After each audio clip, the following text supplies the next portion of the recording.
subscribe to my mom's channel if you want. Hi, thank you for joining us at Care Counseling Corner with Dr. Maria. I am here today with you to talk about tips on how to manage transition and how to handle big emotions. My daughter is here with me. She is 3, and as you can see, she's having a lot of fun putting her hands in her mouth. But she said she was going to help me today with this video. Yeah. And what is your name? My name is Tyrone. And what are we going to talk about today?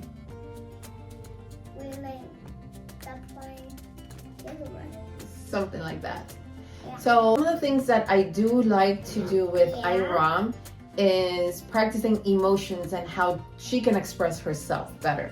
So some of the ways that we practice knowing emotions is actually by making faces. So Iram, can you make a happy face? Can you make a sad face? Can you make an angry face? So this helps her identify her emotions in the sense that she can express, okay, I'm feeling happy, I'm feeling sad. When I feel sad, I express to her, I feel sad. When it also helps when they are feeling sad and you see that frustration to help them express that. I see you're frustrated right now. I see that you're sad. I see that you're having a difficult time right now. So one of the tools that we use for transition is the red light, yellow light, green light. Can you show us how to use it? Can you tell me about it a little? Green light and yellow light and red light. That's what it is. And what does the red light mean? Stop. And what does the yellow light mean? Go slow. And what does the green light mean?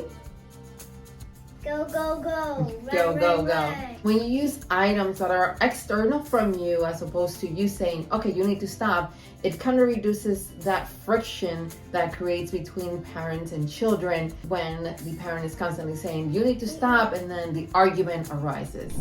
So this timer that she has here, I purchased this on Amazon, as I mentioned earlier. I do not have any relations with makers of this item. I do find it helpful that it takes away from the pressure of the parent having to say, you need to stop, it's time to take a shower, it's time to take a bath, it's time to do the next activity. So I find this very helpful because when it's on green, it tells you you have time. Yellow means your time is reducing. Red means it's time to stop and move forward to the next activity.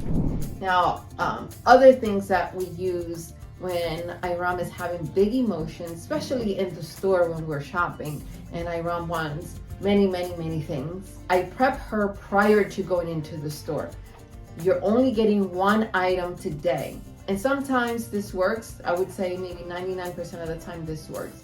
But sometimes we do have the difficulties in the store that she wants more than one item and she will have big emotions. Like, what do you do when you're having a hard time in the store, Ada? Cry. When you cry? And when do you cry? Can you tell me sometimes that you cry? Yeah, in the store, big emotions. In the store you have big emotions? Yeah. Because you want a lot of items? Yeah. Again, some of the tips are using the timer to transition. You can use different timers. It doesn't have to be the red light, green light that we discussed here. It could be your iPhone, it could be a clock that you have, or other items that takes away the pressure from you becoming the bad guy and now getting to this friction.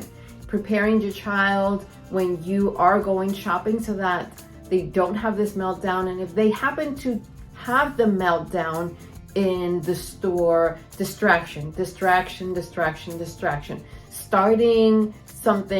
a conversation that is interesting to them will help very much.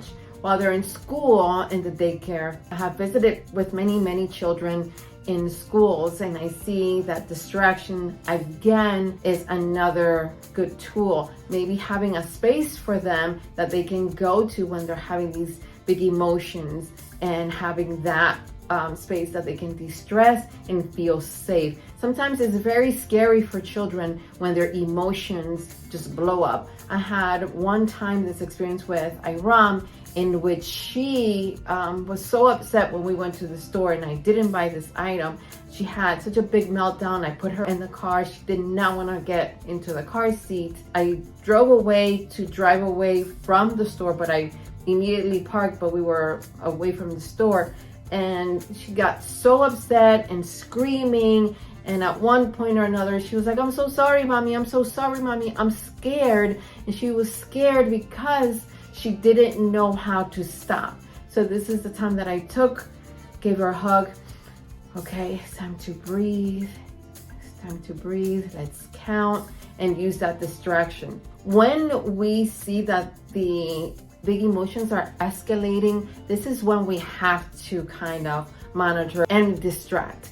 Now, when the emotions are escalated into a total meltdown, then it becomes difficult and scary for them and frustrating for the parents as well. So this is why I recommend that we pick up on it prior to the big escalation. But if we can't, being soothing and amorous with our child would be the best recommendation. I know it is very frustrating because sometimes we feel helpless. We don't know what to do. We might feel embarrassed, but forget about everybody else. Forget about what everybody else might be thinking and just focus on you and your child. And you also need to take a deep breath to calm yourself down, breathe and relax so that you're able to serve your child. I hope this video has provided you with some insight on how to manage some of the meltdowns that kids have and what to do in the store and what to use during transitions. Thank you, and I hope you subscribe, share the channel, and follow me for more videos. Thank you. For other tips, I have this quarterly magazine. If you're interested, just send me a message and I will put you into my mailing list. And if you'd like to receive a free cup with the Care Counseling Center information and logo, just send me a message, subscribe.